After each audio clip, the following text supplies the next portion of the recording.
Hey, it's me, MLB. Here's the Top Delinquent Chapter 44, and this one is titled His Lips on Yours.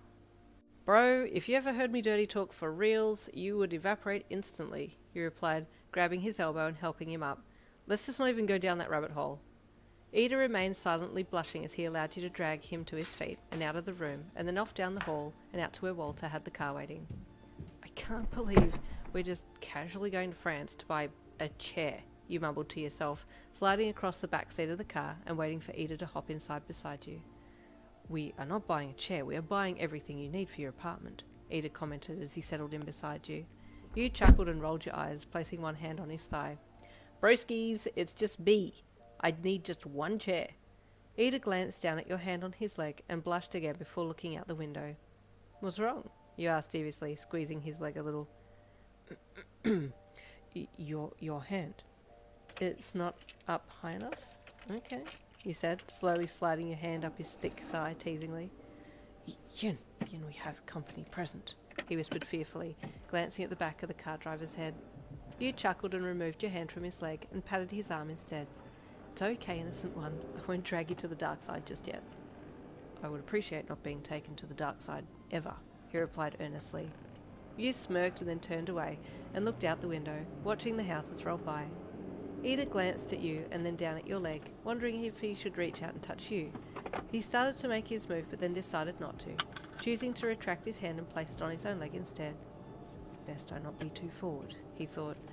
I will let her take her own time. She is getting more comfortable with me, and I am grateful for that. He smiled to himself and looked out the other window. It wasn't long before you arrived at the private airport and hopped out, following Iida along the tarmac to a small private jet that was waiting for you both. Master Iida, welcome aboard, the male flight attendant greeted. Thank you, sir. Please, may I introduce my girlfriend, Yin Lin, Iida said with a bow.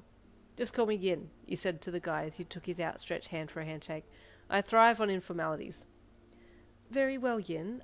Pleasure to have you on board, the attendant said with a polite nod of his head. Iida led the way inside and you followed, choosing a seat opposite him with the table between the two of you.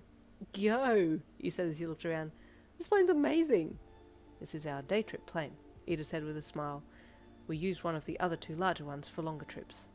You let your head flop forwards and bang on the table, making Iida and the attendant jump with fright. Yin? Iida asked with concern. Sorry, the amount of rich in your comment just made me temporarily pass out from poor blood pressure. Should I call for the emergency services? The attendant asked seriously. It's a joke, you deadpan looked at the attendant. I'm fine. Oh, I see, he replied sheepishly. Master Iida, your girlfriend is delightfully quirky. AKA weird, you interjected, but I'm okay with that. Iida smiled at you. She is perfect just the way she is, he said softly. Your heart snapped backwards and then recoiled, and you looked away, trying to act disinterested as you focused on calming your beating heart. After a short safety briefing from the attendant, you settled in for takeoff and then relaxed as the plane levelled out and headed for France. Would you like to watch a movie? Iida asked you, once you'd been bought drinks at the table. Yeah, I guess so, you replied, taking a sip of your drink. What would you like to watch? Iida asked. I don't know, what do you want to watch? You asked him. There is a new movie out called Two Heroes, Iida said. I have heard it is very good. The main actors are Midori Izuku and Yagi Toshinori. Oh, I like Midori, he's a good actor, you replied, getting up from your seat and following Iida into the small theatre on the plane. He sat down on the double-reclined leather chair, and you sat behind him, the two of you looking quite stiff. Iida called for the attendant to set the movie up, and after a few seconds it started, and the black curtains were drawn so that you could enjoy the movie in peace.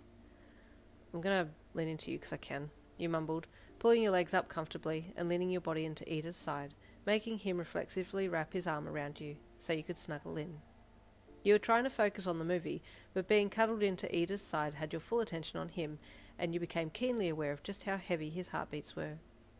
Does this make you uncomfortable? You asked him, tilting your head up to look at him. He shook his head and looked down at you. No, it does not, but I would be telling a mistruth if I said your resting against me was not distracting, in a good way. Now it was your turn for your heart to start pumping faster, and the two of you just remained looking into each other's eyes, wondering if you should make the next move.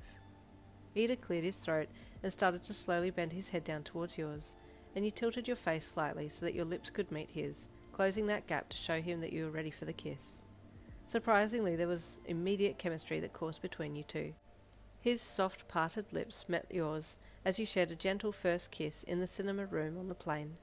You didn't realise that you had closed your eyes as the kiss started, only noticing once he had pulled back and your eyelids fluttered back open again. My apologies, Yin, that kiss was a little too heavy for a first kiss. Our lips were parted, he whispered with embarrassment. You know what? I liked that, because most guys try and force their tongue down your throat on the first go, he replied. So it was nice. It was a nice, normal kiss. Would it be too much to ask for another one? Iida asked shyly. Not at all, you replied with a smile, eagerly reaching your face up to his for your lips to meet again. It's the first kiss! Stay tuned for chapter 45 coming tomorrow.